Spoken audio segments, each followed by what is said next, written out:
My big suggestion to students, particularly through high school, is you can do anything. Choose it for you, not for it is worth it. Just focus on the next Doesn't step. matter what you're doing. Don't be afraid. As long as you're doing something. That is such good advice. I don't think I could see myself doing anything It's a challenging life. Student nights, Wednesday to Saturday. I worked on that house. I racked up every single dollar of debt that I I possibly think could. there's a lot of pressure on high school. Yeah, I kids just these days, love working outside. And if money is something that you care a lot In about. hindsight, I've also been a very indecisive But you person. keep looking for roads that have been less It travelled. was just that moment that I knew what I wanted to do. So nothing else is going to change that. Welcome to the guest speaker. Right, well, we'll get started. Yeah, look, it's a bit of a shame. 15 years since I last saw you, and I'm not going to mention on air what our last conversation was, but I remember it. It's something I have a little apology for later. But look, really great to see you. You haven't changed a bit, and congratulations on the bump. Wonderful news. Obviously, I think today you represent a career path that we're about to talk about, but also the legendary Reese family. Even when I see your last name stitched together, it's almost like it doesn't fit right because the Reese family is just a famous one within Cambridge. 3 deputy kid students, Daniel, Maddie, and you. And then once you guys left, I thought that was the end of my job done and I could retire. And then Charlotte and Sophie turned up, which was really cool too. And I abandoned Sophie when I went here. So she's still at Cambridge. Both wonderful geographers too. All of you, all 5 were. And your grandparents lived next door to my wife's grandmother. Is that right? Oh, that sounds familiar. I definitely think there was like a link there. Yeah. Yeah, up in Leamington there. Oh, yes. Yeah. Yeah. So anyway, that may or may not be true. And Grace is about to put up a picture because I try and find some things from those kids I know before we get into the interview. And so one of the major memories I have was you taking care of my young daughter on the Gold Coast when we did a field trip there. And she was like the entire trip. I think you went to bed with her on your back. You went to every theme park. And then there was Liam there, and you can't see my son's face, but my son absolutely adored Liam as well. And so I had no parenting to do the entire trip, but I don't know whether you remember that or not. But I do. I remember that you lost Noah's teddy bears, didn't you, that trip, and had to do a sneaky replacement. That's right. At the airport, his dog in his ramp. Yeah, it was a very traumatic time. Yeah. Yeah, a big shout out to that. And also, obviously, what Grace and I are doing. Yeah, that was before Dracula's. And a big shout out because I know even in the future, my daughter went on to ask you about advice to do with speech and language therapy, which we'll be talking about tonight in audiology. And so equally sort of done what Grace and I have been after, which is supporting kids who are after information. So, and I think she was only one of a couple. I think I've reached out for another. So just a bit of background. Obviously, being a deputy head student, you're an outstanding academic at school. So often they're the ones that fascinate us in terms of the world was your oyster. You could have been anything. You could have been a doctor, a lawyer, you could have been whatever, and you've chosen this path. So we're really interested to see your reasoning in behind that, to see whether other kids have similar things. This is actually being requested on numerous occasions too. So I was recently doing work at a school and there were kids saying, oh, I'd like to. And it was just sort of something that kept popping up. And so I was like, well, I've got the person for you. So just a few career highlights. If from what I get from you, you obtained a Bachelor of Speech and Language Therapy and Language Pathology at the University of Canterbury, which took 4 years. So we'll be asking you about that because a lot of kids might be interested in that. Then you worked for a year at Tauranga Hospital as a pediatric speech and language pathologist. Then, for some reason, went back to UC for a master's in audiology, which takes another 2 years. So you've done the 2 things. They are 2 separate things, I think, in a sense.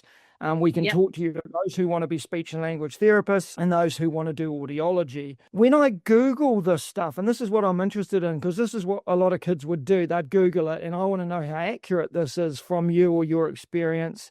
The subject recommendations are to do biochem, English and language. The pay scale is around 86,000 to 104K, they suggest. And the likely job description, and some of them shocked me, you access and diagnose communication problems such as stuttering. You help people learn to speak, listen, read or write. This is all under the speech and language therapy, obviously. So the stuttering was an interesting one. I just didn't sort of piece together. You help children and adults learn to swallow and eat. Mm-hmm. I don't know if that's It's a true. huge part. Yeah, no, there's a huge part. Yeah, and this is the weird thing. This is cool. You educate and advise clients and families. So obviously, if one of those people in that family is having any of those problems with eating, stuttering, whatever it is, you're also there to support them. The knowledge in behind all of this, in terms of what you would learn about brain, mouth, throat, voice box, medical conditions, psychology, child development, all's intertwined in that. There's about 519 practicing in speech and language therapy in New Zealand, and it's high demand. It's actually on our green list in terms of immigration. So if someone was to front up qualified in those things, it would be something the government would look at. So in terms of a career path, kids could be assured it's a fairly well sought after area. Then I branch on to audiologist. It's another 2 years on top of that to get your master's. You can go to Auckland or UC. You chose UC. We'll ask why. Then you get supervised clinical practice to earn the New Zealand Audiologist Society Certificate of Clinical Competence. I hope you're competent, Rebecca. I passed my certificate, yes. Got my degree, and I got my tick as well. Yeah. And basically, to sum it up, when you look at careers and that online, they'll say the audiologist is a health professional highly trained to study, identify, and treat hearing loss and balance disorders. So that's what you've moved into. Obviously, an endless career, because as people age in particular, but I know it's not the only one, because you'll be aware I surf a lot, and there is a thing called surfer's ear, which is basically that process of entering a freezing cold water, your ears grow a bone to self-protect, and a lot of surfers get it, and it's an awful thing. I thankfully don't. I don't know how I avoided it at the moment anyway. That's probably, yeah. Yeah, there you go, and this is what we want to hear about. So anyway, before we get you talking, who is this for? It's for striving health professionals with a difference. So rather than a doctor, a surgeon, and we've had lots of things, physiotherapy, you can go these ways. It's a real specialist option without the blood. Now, I'm not suggesting there aren't operations, but, like for those who go, well, I'm not really into that stuff, the coughing and the sneezing and the blood, there's an option there. It's really unique, really specialised, really interesting, and I suggest it's an unlimited demand in terms of the way, as again, the ageing population goes. So look, really great to see you again and can't wait for this. And I suppose I do want to take you back to those suggested subjects and your experience at high school. So kids sitting there going, am I a bit like Rebecca? What was your experience like at school? What did you thrive in? What did you like, not like? Before we branch out? Yeah, I had a great time at school. So I think, I enjoyed studying and learning. So I always like learning, and I was lucky that I could sort of just turn up, have a listen, and kind of remember stuff pretty easily and then spit it out again. So I was a bit of a cruiser academically, which got me in 7th form. I had to learn how to actually study at uni because I crashed out a little bit in 7th form, which was a really good learning moment. I actually learned you have to work hard and just turn up. So that was good. But I also loved playing sport at school, basketball mainly, and also netball, and I had a nice group of friends. But I think for me, I was never someone who was like super passionate or into one thing. I was sort of like happy with a lot of stuff, but not someone who was like, oh, I'm this or I'm that, or this is my thing. And at that time, when you started thinking in 7th form, what should I do next? Everyone's saying, well, do what you love. But what I love is sitting down reading a book, and that's not really a job. So it was quite hard to like point myself anywhere. And again, I definitely wanted to go to uni just because that's what you do. I enjoy learning and I wanted to do that, and that's what my friends were doing.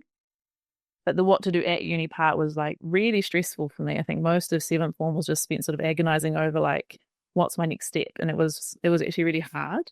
Yeah. Did you seek any, I want two things, the subjects you were sitting on that were, if you went to a careers advisor, you would have been saying, these are my good subjects. And you would have gone maybe to someone, or did you not, to go, well, where do I go? Because it sounds like you didn't know where to go. Can you explain that for us? Yeah, totally. So I took, I just did subjects I enjoyed at school. I didn't really have like a plan around what I took. So I took biology, which I really liked, geography, which I really liked, French, which I really liked. And so collectively, they don't lead in like one pointed direction. I enjoyed chemistry, did that, English and stats. So those are my last sort of subjects. So kind of general. And I think I talked to a careers advisor at school, and it was sort of just like, oh, well, what do you like to study at school? Just study that at uni. So we went to an open day at Canterbury Uni, and we went to some geography lectures.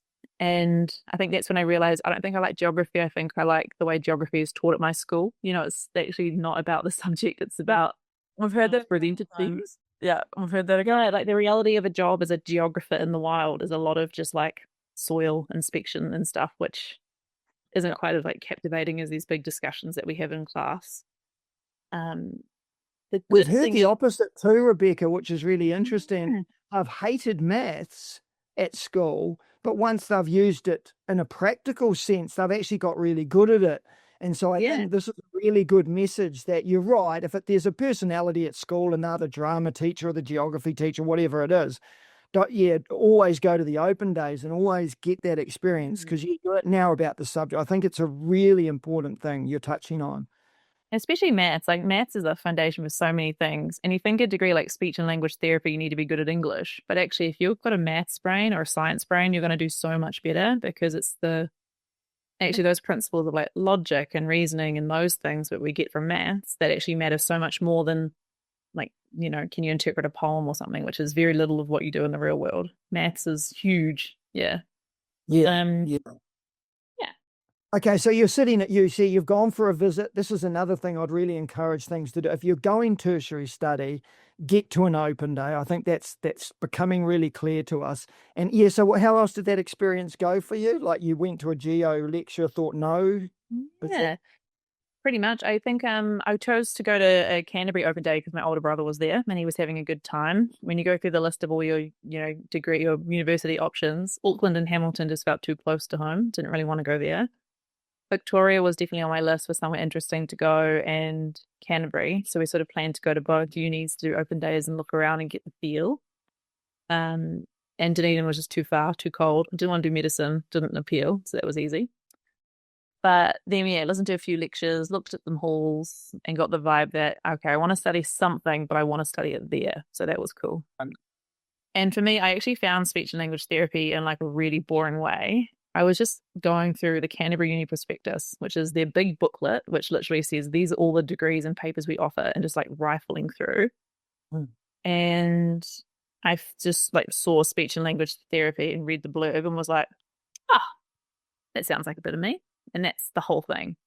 One of my cousins has a chromosomal disorder, so he's had speech therapy. So I knew a little bit about it as a job. And I was sort of in that, spiraling phase of what am I going to do? And I knew maybe something like teaching would work for me. I wanted to like be with people and do something sort of educational. But speech therapy has that one-on-one aspect that I really like. So that's sort of all it was that helped me get towards that pathway and like point myself there. I think that's a really valid point, because I think that's the reason my daughter reached out to you. She contemplated teaching, and of course I went, no way, don't do that. No. But and then she saw a similar blurb. I think you're right. I think there are kids out there who maybe want to teach or want to help kids, but maybe just don't want the classic scenario in the classroom, but do want to help people, do want to educate, develop skills, which is what it's all about. Okay, so you select it and off you go. Yeah, so how does that degree look like? Like what? Yeah. So its pathway is actually quite similar in how it's laid out to engineering. So you do a intermediate first year where you have to take, there's about 2 or 3 compulsory papers you have to take that are speech therapy papers. And then there's a list of about 8 or 9 recommended papers, and you can just choose whichever ones you're interested from that list. I did some linguistics papers, some child development papers, and some psychology papers. And I really enjoyed them. And the thing after that, then you interview at the end of the year, and they look at your grades, so how well you've done during the year. You do an interview, and they sort of just check whether they want to accept you into the speech and language program after that. And it goes from about 100 this is when I was there, so a while back, maybe like 100 or 150 applicants, and they take about 30 people into the program. mainly based around clinical placement. So a big part of what you do for the next 3 years is you're doing lectures and clinical placements, which means you are spending time like in clinics working with kids from like your second year of uni on. And they need like space for people to do that. So they can only have so many people in a class, a cohort go through. So they've got room to like train them properly. Sorry, very quickly before you continue, I'm assuming you got that 30, which is very cool. If you didn't, and I know because like with medicine and like Otago, or like there's like routes where it's like, okay, if you didn't get into the medicine, then you can do bio and then try again. Like, is that similar there as well? Definitely. So if you don't get in and you think, oh, I don't definitely want to do this, you can just reapply the following year. But you can also say, okay, well, you can just cross credit your papers you've already done. You could do a 3-year degree in psychology or, Bachelor of Science or Bachelor of Arts in something else. Yeah. And then the whole concept of a master's degree program, there's a lot of different jobs you can do that you need this exact qualification for, but you can do it as a master's. So if you've already got a degree and you change your mind later in life and want to restudy, you don't have to go back and start at the start. You can, like you said, join in the pathway a bit later. That's what this is a different conversation with them. I'm doing that with psychology at Massey next year. And it sounded interesting because those are options. That's why I'm so curious about it, where if you change your mind or later you go, there is paths to like rejoin, and most unis will have that, which is when academic advisors are quite helpful. But yeah, you got it. So you went from that 150 to the 30. Yep. And then what happens? And then it's actually really straightforward, which is cool. So once you're in that group, that's your group for the next, 3 years. So you do another 3 years after that. And all of your papers are compulsory. So you know exactly what papers you have to take. You turn up with all your people.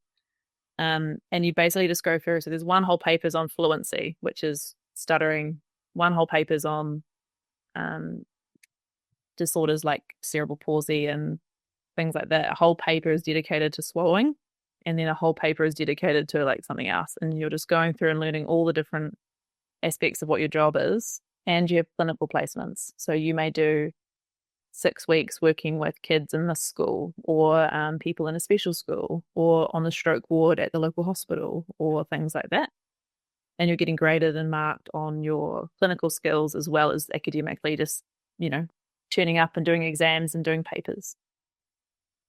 So it's kind of a really good one for kids who don't want lots of options. We've had a lot of people go to tertiary study and go, and then you can choose a million different papers as long as you choose one or something. Whereas this becomes really structured. You make your 30 or whatever the number is now, and pretty much you can sit back and just start doing them. Yeah. Which is cool. I think for some people that's going to really appeal. And the other thing is you'll know very quickly if you've made the wrong choice or not, because if you're going through the whole time going like, oh, I don't like that. Oh, I hate that. Man, I hated clinic today. Oh, I don't really enjoy this. You're kind of thinking, okay, I'm meandering on a path. This actually isn't maybe what I pictured. And you can still off track really easily and, make a change. But it's quite a clear, this is my degree and it leads to exactly this job. Yeah. So you know what you're walking into. You're also practicing it right at the start. So you're actually getting a feel for the career, which a lot of people would maybe do their engineering and then suddenly end up in a firm like you're suggesting your brother did. And go, well, actually, I don't even like the job. How do you know? Like, I think it's a really cool way to do it. So that's wicked. When you said earlier the speech and speech therapy papers, they're going to be the things, probably the different things that people won't. What are you learning in speech therapy papers? A lot of it is sort of like introduction to. So it's like big generic, these are the type of clients we work with. These are some common issues. These are some common things that people need. And so, again, it's really good like paper to take if you're like, maybe I'm interested, maybe I'm not. Do I want to go down this road or not? And just they're quite general. One that was quite tough was just anatomy and physiology of pretty much like here up. So you have to learn all the muscles and structures of your throat, your mouth, everywhere like that. And that's quite a tedious paper because it's a lot of names of muscles and things. But that's why, so speech therapists work with speech, language, and swallowing because it's all the same muscles and structures for those movements.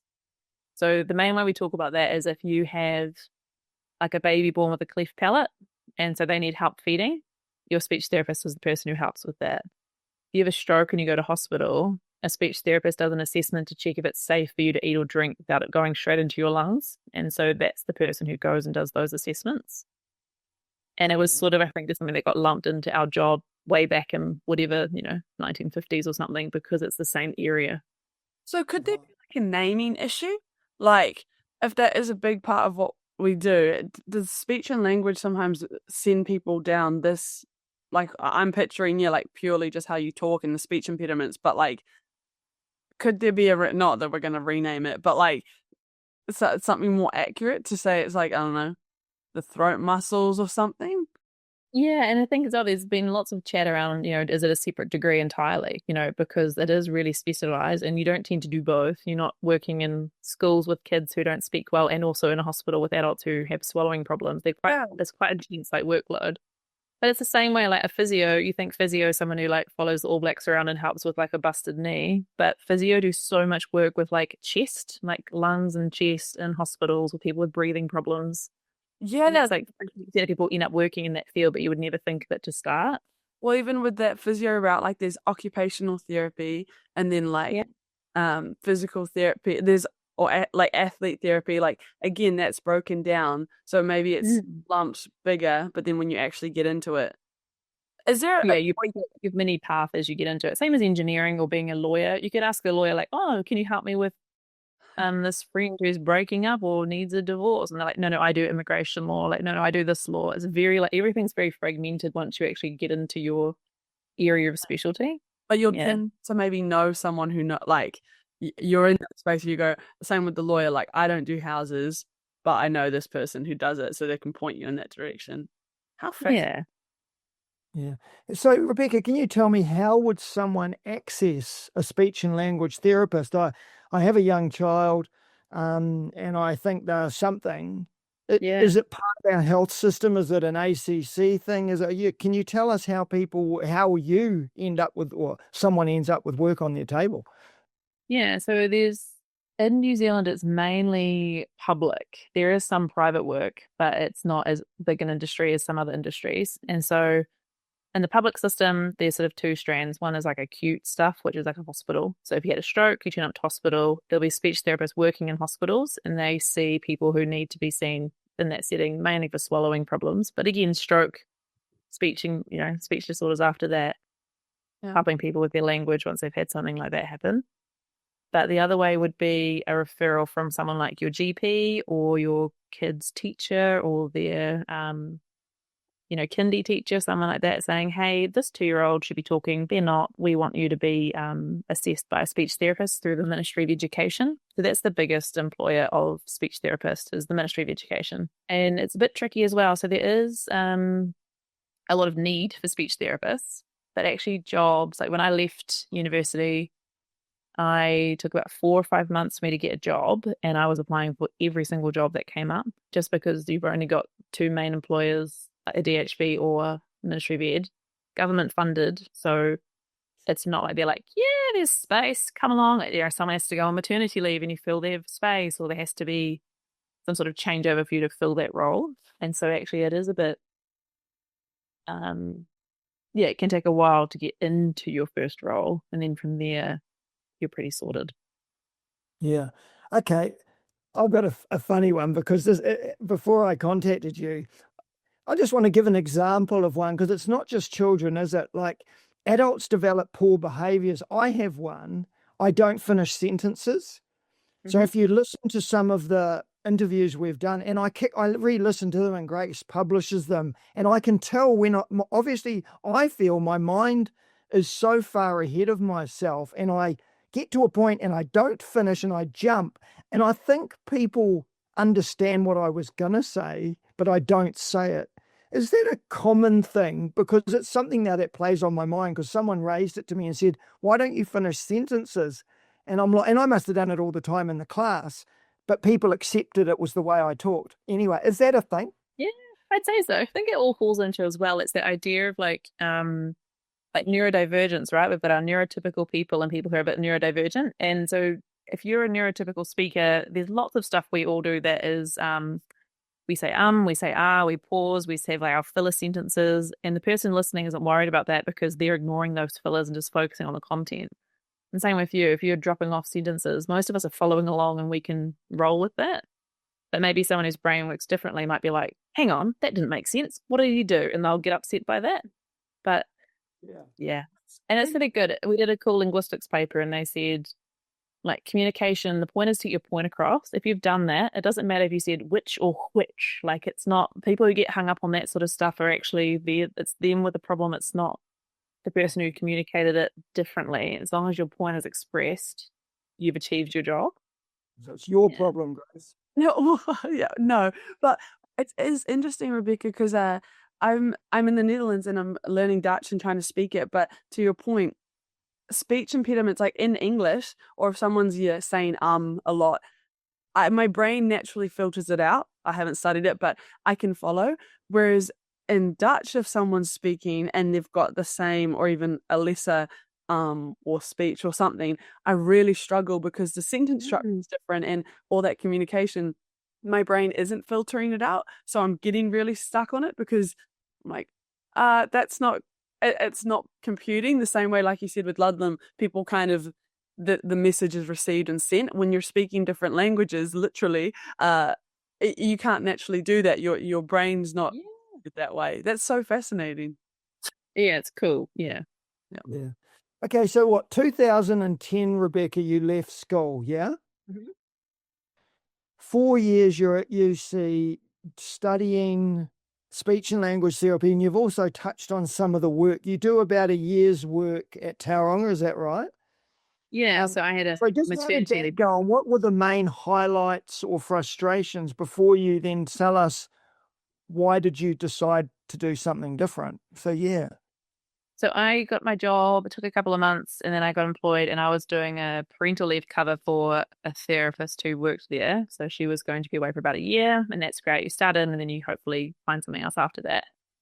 And I got that role because I did a clinical placement there. So they already knew me from in third year, you do a 5-week placement somewhere in the country. And what is actually quite cool, you do a 12-week placement at the end of your 4th year. So you do 12 weeks in a workplace as a student learning. And I did mine in America, which was really cool. And they actually did a little bit of pediatric feeding stuff, which is not very common to do. So that's how I managed to get this job, which was pretty cool. And my job, my day-to-day job was I worked with children under 2 who had either speech, language, or feeding and swallowing problems. And that is people born with Down syndrome, cleft palate, different syndromes where they're not feeding orally very well, like breastfeeding, and they might need to have specialized bottles, or we have to check and make sure they're not, drinking milk and it's going into their lungs, not their stomach. And also, just small children who need a lot of extra support to get their language started. I loved working with allied health. So allied health is pretty much anyone who's not really a doctor in the hospital setting. Your physios, your occupational therapists, dietitians, psychologists. We're all really similar. We're not that mainstream nurse doctor person, but we're just medically people who help out. And I also did a little bit of work on the stroke ward, helping out with the adult team. I enjoyed it, but I also found it really stressful. Speech therapy is a little bit cowboyish in the way where a lot of what you do is give it a try, see if it works. And then if it doesn't, you're a bit well, now what? And it's not super regimented. You do a lot of trial and error, and you sort of think, okay, well, I'm seeing this kid. We've been trying this for months. Do I continue trying and hope it kicks in, or do we change to do something different? So I'm quite a concrete thinker and quite I like one straight answer and one clear plan. And so I found speech therapy was quite a little bit more vague, and there was, too many gray areas for me to feel really comfortable and confident with what I was doing. And so I found that tricky for me. Yeah. Okay. And then we did at the end of our speech therapy paper. So audiology and speech therapy are both taught under the School of Communication Disorders. So at university, they're both in the same family, so different sides of the same coin. And we did a few audiology papers at the end. They were part of our speech therapy degree. And I remember thinking, that's really cool. But I also thought, I'm sick of uni. I don't want to do this for another 2 years right now. So wanted to go and work first. But So if you were going to become an audiologist from the get-go, you would have finished your 4 like you, not gone to work, carried on for 2, and then you're okay, cool. But you've gone away, come back. Yeah, okay. Yeah. And you can also, so if you know early on that you think, I want to be an audiologist, you could just pivot, do a 3-year degree, and then do the master's. So you have to have a degree before you start, but it doesn't matter what that degree is. So my audiology class, we had people who did sound engineering and people who did nursing, people with Bachelor of Arts and Bachelor of Sciences and like sort of more generic things. And then same thing, it's just an interview, they have a chat to you, and it's about 15 people a year accepted into the audiology program. Again, Rebecca. Yes, yeah. I taught her. I interview well, it's fine, yeah.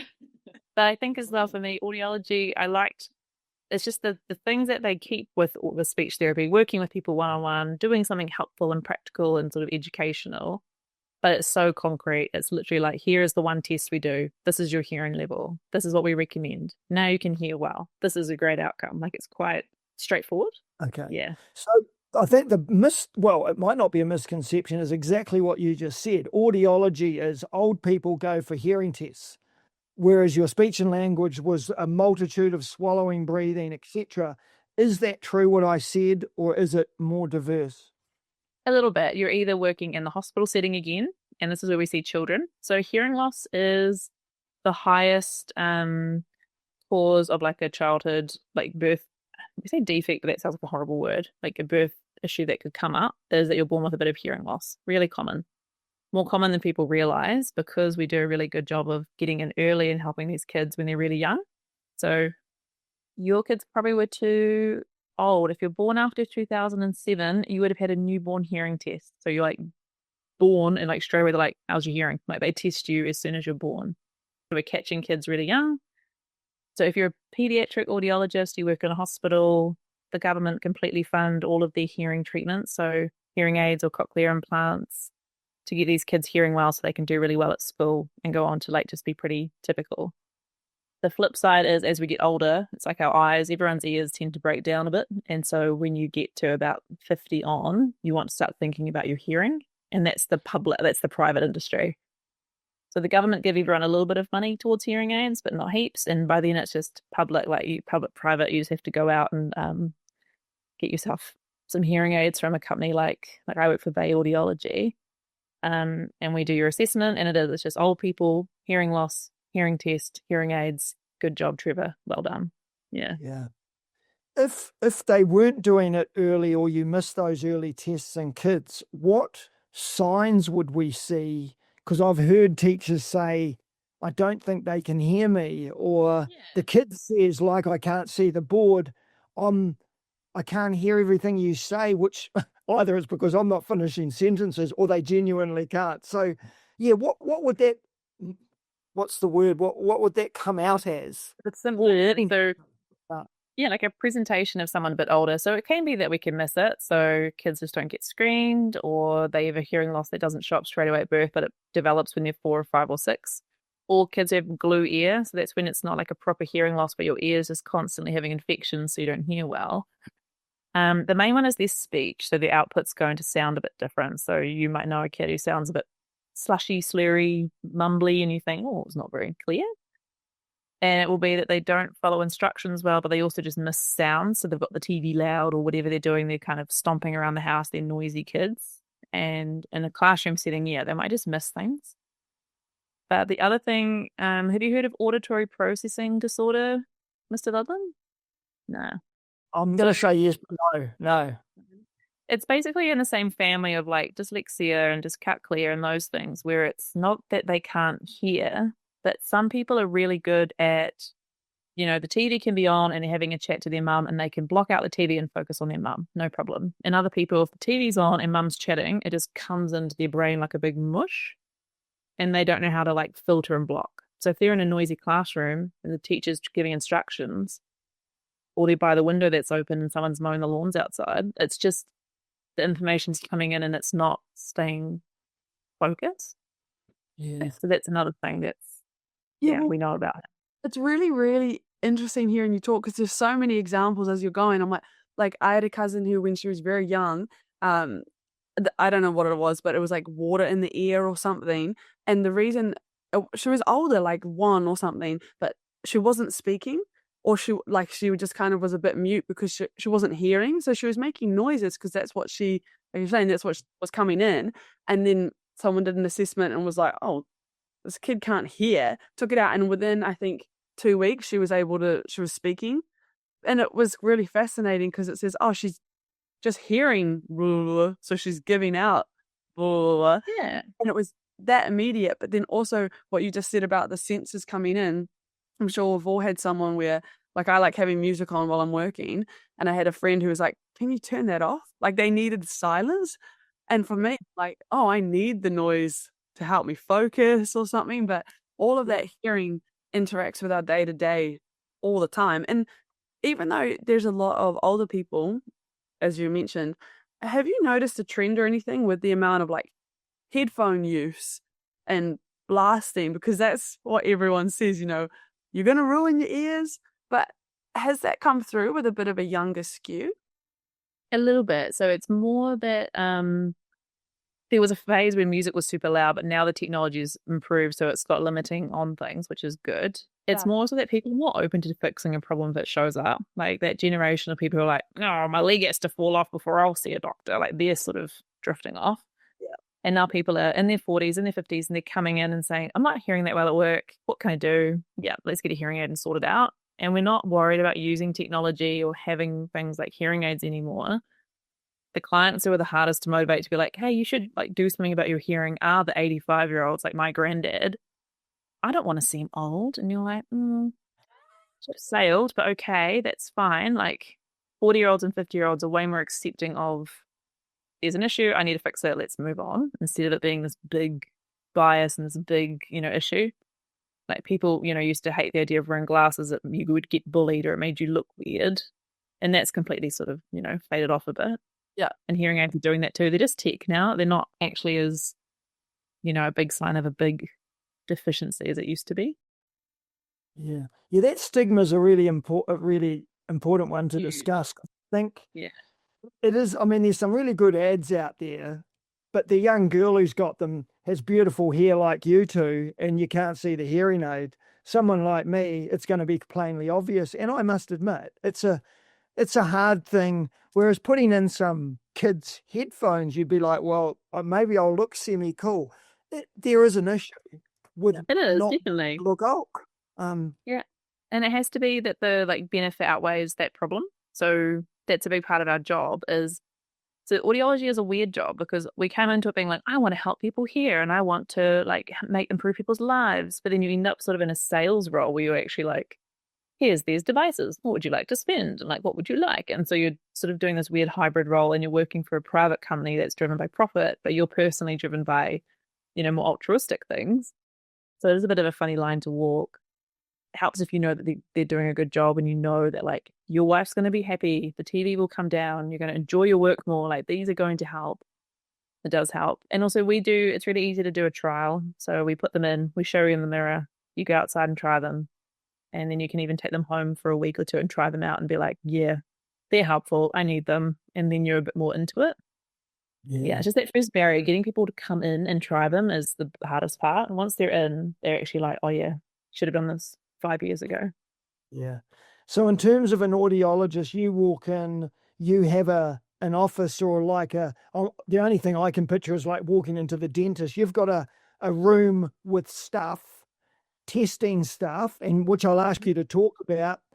I walk in, you test my hearing how does it go? What does that work environment look like? So the work environment's very, very consistent. So a client comes in, they fill out a form, answer a few questions about their hearing. You go and grab them and then you go through some medical questions, ask them about their hearing, where do you notice trouble and how's this and how's that? We always encourage them to bring someone with them, like their wife, husband, daughter, whoever, because that's the person who says, he can't hear anything. He's got the TV really loud. And it hearing doesn't just affect the person with the hearing loss. It's often their partner who actually is the one suffering because they've said it 8 times and their partner's going, what?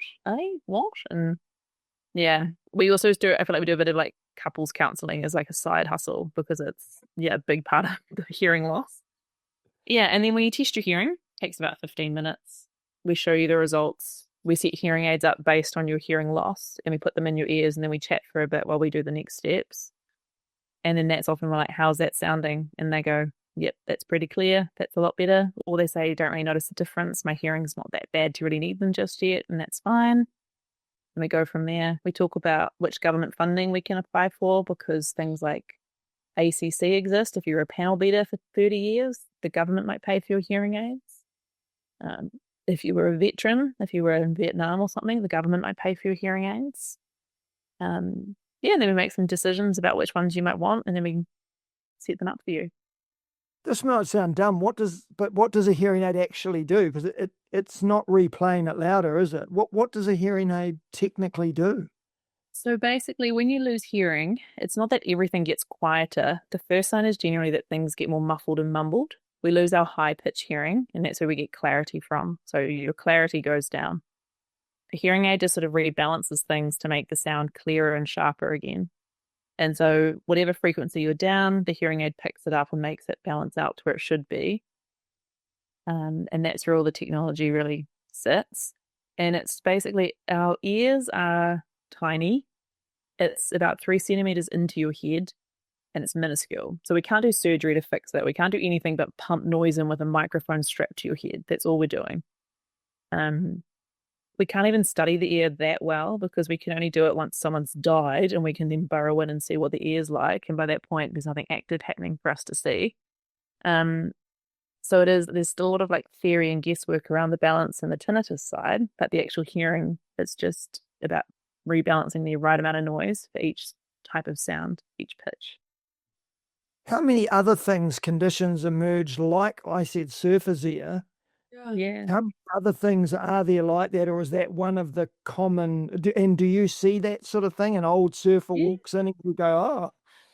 Yeah, so the ear is quite cool. So surface ear is really common in New Zealand. It's like one of the biggest countries for it because of our hobbies. So even like running in the wind, like water kayaking, swimming, anything that's cold air or water in the canal makes these bones try to protect the ear by trying to push them together.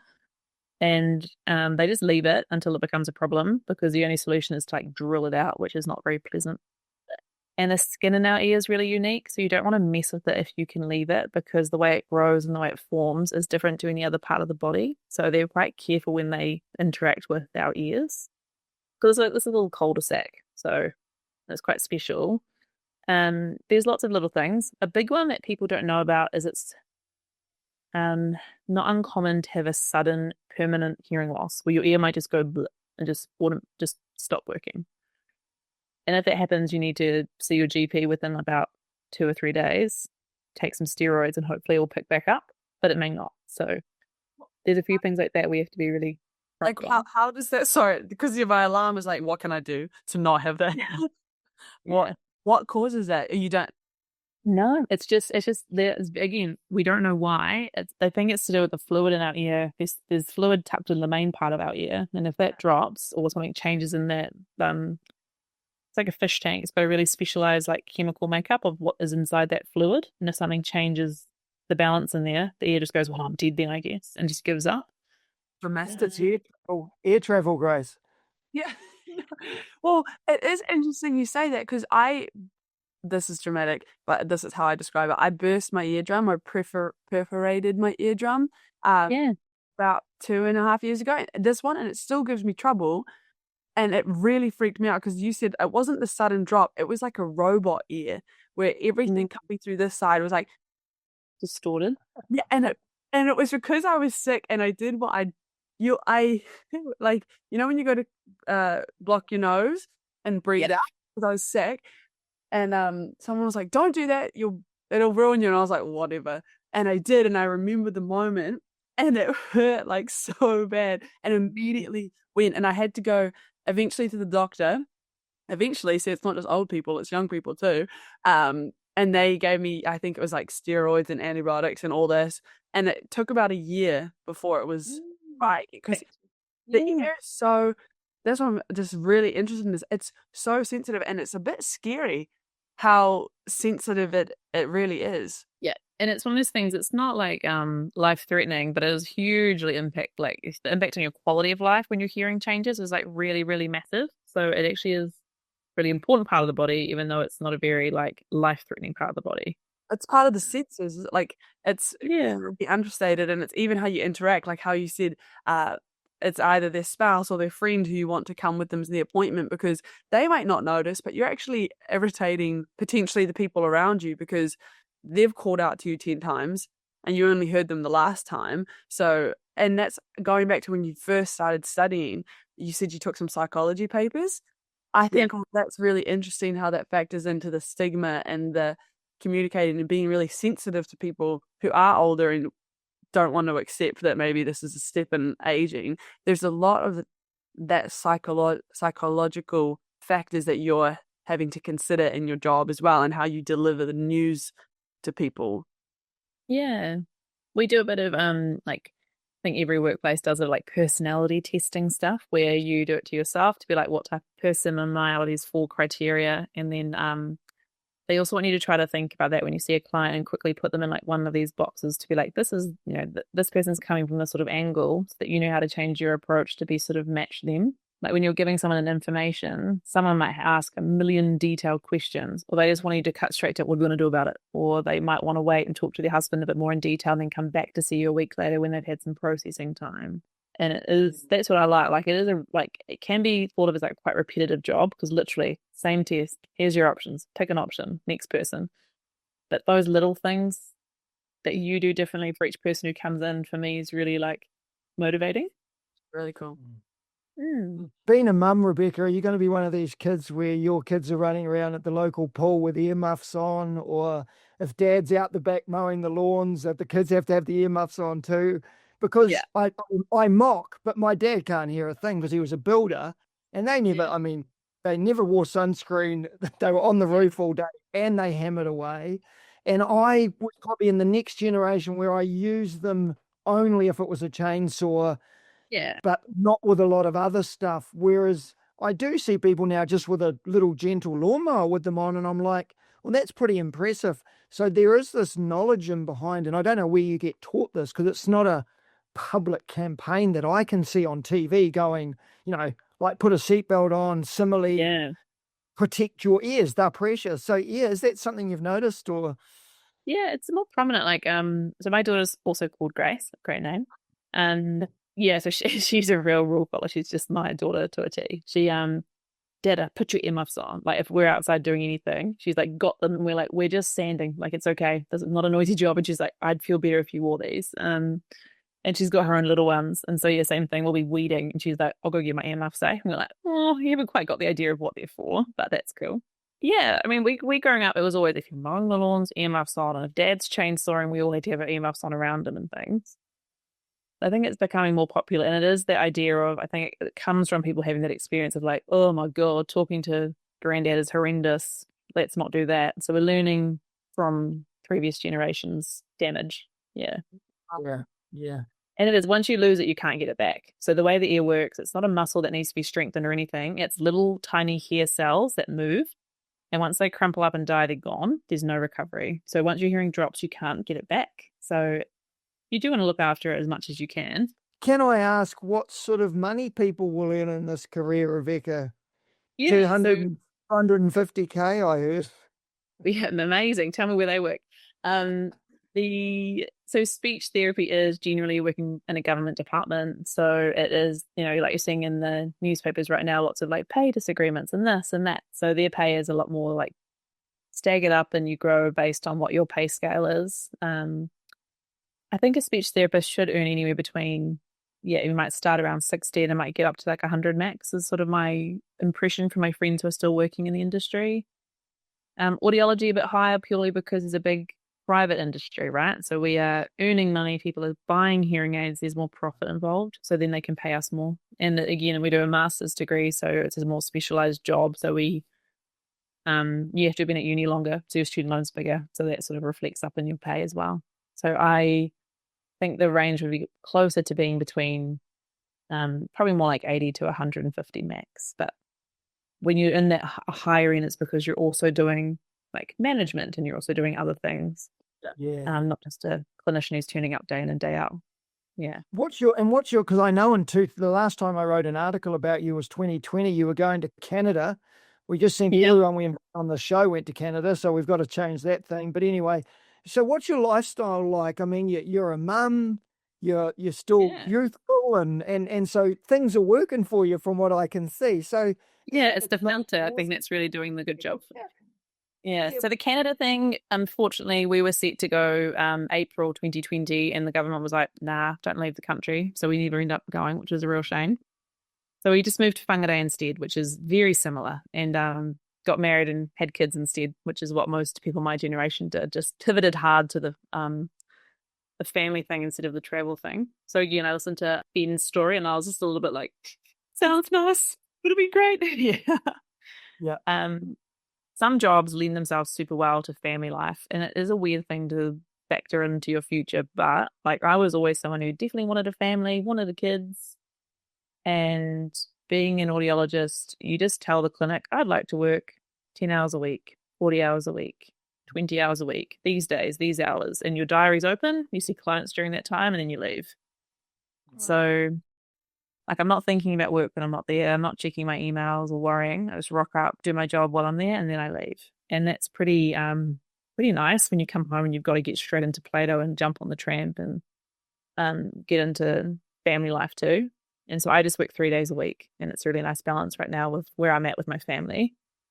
And then once kids are bigger, it would be easy for me to again ramp up a bit and do more management or work bigger hours if I wanted to. I think it's a really important thing, that what you've just said, because my thing in teaching was you got the holidays so I could serve. And people will say, yeah, that's why you shouldn't get pay rises at the moment with all the negotiations. That's fine. But the same with you. I think that whole idea of being able to walk in, know your job and walk out, whereas teacher, then you've got marking to take home, you've got to plan stuff, you've got field trips, you've got, and after a while it becomes quite overwhelming. So I think there is something in the way you're living that's quite cool. And 3 days a week as a mum, wicked. It is. And these little things, like I've got friends who are lawyers, and so they might work 4 days a week, but actually their caseload hasn't changed. They're just getting paid for 4 days a week. They're doing the work of 5 days at least, but it's just not reflected in their pay. Whereas this is a good job. And same thing, you know, doctors, the amount they study, their quality of life with some of those jobs, you have to really take that into account as well, that your time and how it's being used is really different.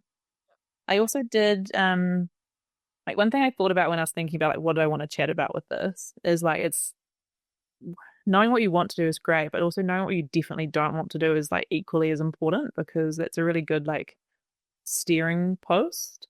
So in COVID, when we were sitting around making banana bread and going for 10K walks every day, I did just like through Open Polytech, a paper in owning a small business. It was just like small business studies, like a certificate in it.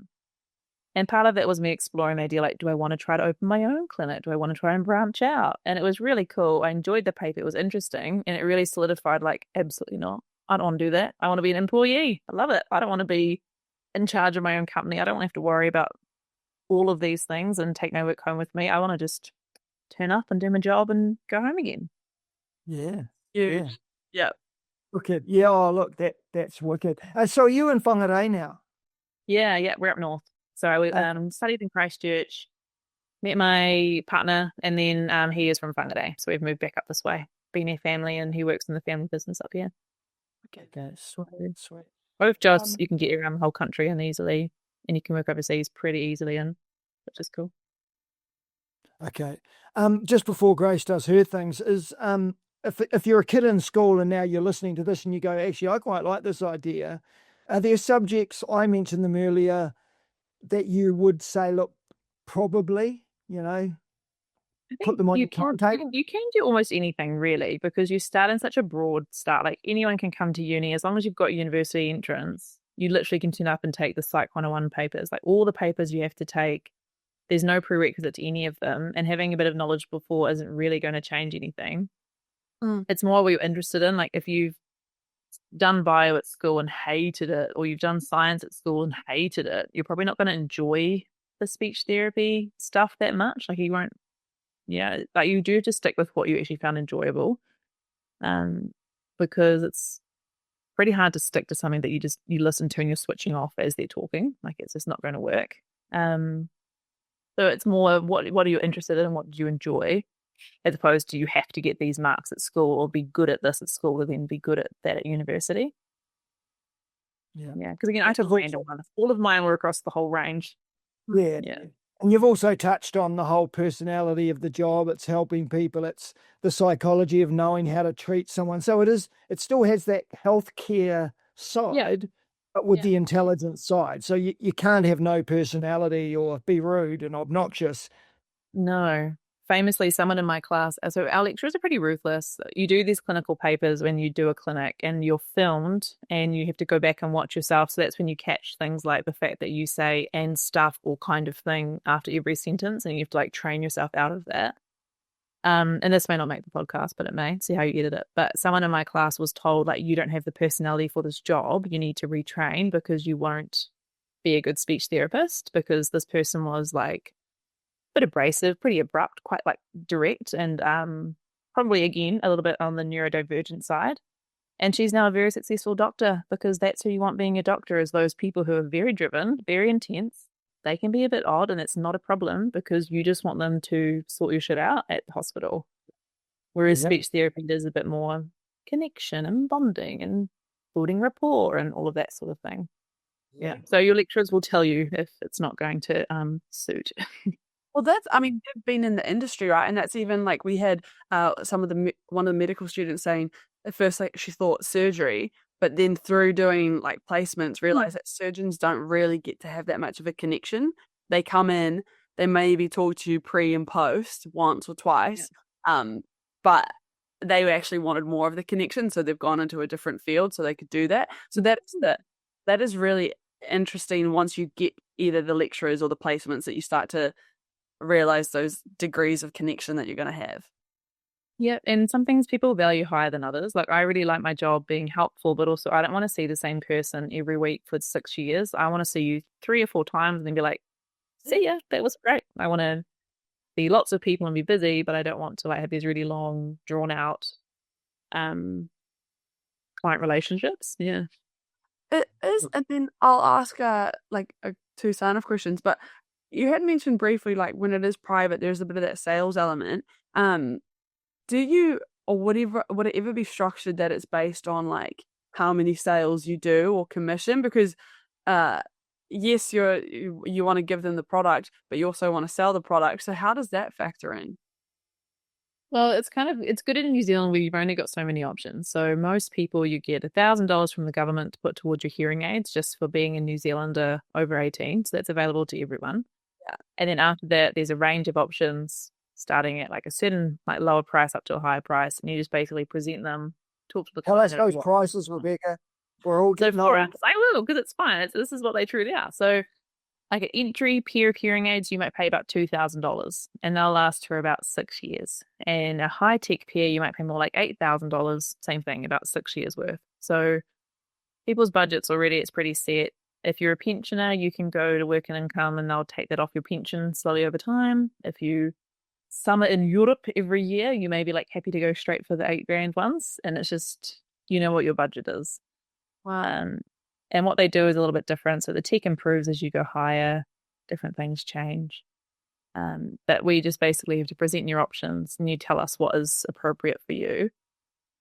You get like incentives or like you get bonuses. So if you sell a certain amount of hearing aids in a certain amount of time, you might get like $300 at the end of 3 months. So it's not enough to like make you sell your soul, like do something horrendous or like anything. It's just like, oh, that's nice if you make it, and if you don't, you're not too worried.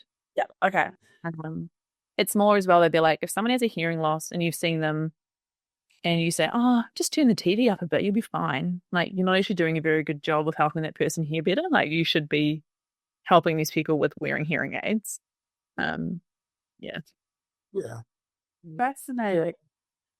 Rebecca, is there anything we didn't ask you that you think we should have? Like a bit of an open mic moment for you, or something that you think's interesting that we didn't. I think the main things I thought about when I was thinking about this podcast again, so I think having that time in between a degree, a little bit of work, and then coming back, the way I approached my study in audiology was really different to how it was in speech therapy, even though the degrees are really similar. when you come out of school, you're really focused on like my marks and what grade did I get in that paper and all that sort of thing. And the clinical stuff, you think, I'll just rush that because that's not really graded. I'll just finish it as quickly as possible so I can get back to that paper on that thing. But then when I worked, you realize, oh, the clinical stuff is the entire job. That's what you need to be good at. So coming back as an audiologist, you know that your essay on this really obscure ear testing that's done in France maybe once a year, that's not where you need to put your attention. It's like showing up and doing a really good job in the clinical part and asking questions and really involving yourself, because that's your time to learn and you're not going to get that again once you're working. You need to like really put that effort in at uni. Yeah, well, when you're studying. I think that's a huge one. It's the difference of that mindset completely of, oh, mum and dad or whoever wants to see me getting these good grades and that bit of that's the check mark. But absolutely. And then you see this with a lot of, I wouldn't even say older students, but people who have had that gap year or that time between you learn because you want to learn and you actually want to rather than just, oh, what's going to get me a good grade or help me pass this paper. Yeah. And again, your lecturers are the ones you're going to ask for references from. And so making sure that you have engaged with them really well, and those are the relationships you want to form. It's not about competing with your mates over who got more A+. Yeah, it's about actually, I talked to my lecturers a lot and I got some really good references and made some really good relationships in my industry, and that was really important. Yes, definitely. Oh, man. I think that's great advice regardless of audiology or just in general. Yeah. And you notice it for those who are already potentially in uni, but the ones who actually ask more questions at the end, I was always like, stop asking the questions, we want to go, because that was my frame of mind. I just wanted to get in and out of the lecture. Yeah, but when you really want to learn, you are like, wait, hold on, I need clarity here. So there's yeah. Part of that personality testing we do, the one that I identified strongly with, there was a part in my blurb that said you feel uncomfortable if you haven't contributed in a conversation for too long, and I'm like, oh, that's me. I'm always putting my hand up in classes and putting my 2 cents and asking questions. I was like, that's something I could work on, just letting other people have a turn. But it's good to learn these things about ourselves. Most definitely. The final question is, if you could go back to yourself in year 12 or 13, Rebecca to Rebecca, instead of giving advice to the general, which you've done plenty of, what advice would you give yourself specifically? I think it's the idea that it's okay to enter a path and realize it's wrong and back out of it. It doesn't have to be that you jump on a path, hate it, and then stay on that track. You can always U-turn out of things. And often, I think knowing what you don't want is just as important as knowing what you do want. For me, that was once I got my head around that helped a lot with making decisions. And that the hard thing is as you get older, your decision making isn't that this is the right one and this is the wrong one. Well done, you chose the right one. They can all be the right decision if that's, making you happy or you've learned something from it. And it's harder to make decisions the older you get because there's too many variables to say this is the only right choice. Oh, look, yeah, that's wicked, Rebecca. And it's just been a pleasure to catch up with you again, see your face. Sadly, everyone I interview seems to look identical than they did at school, so that's making me feel rather bad. But please send my regards to your entire family and cousins. Yeah, will do. Yeah, please do, because they were all legends and amazing kids to teach. And I'm sure they're all successful. And just thank you for supporting us, because I think it is a really important, as I spoke earlier, I know my daughter has contacted you in the past, and it is really important that people speak up, tell their stories and be honest. And I think you've been, really honest about what you do, and you look great, and congratulations on the pregnancy and the baby, and Yeah, I think as well, everyone, if you like your job, you love talking about it. So anyone who wants to find out more, I'm always happy for you to pass that on. And most of us have had people come and sit with us for a day and just see what you actually do for a job. And that's really helpful too. So if anyone ever wants to sit in on a day, those things are really easy to organize. And so again, easy way to quickly be like, oh, that looked boring as, or that was really cool. Oh, look, please take care of yourself, and thank you for supporting us.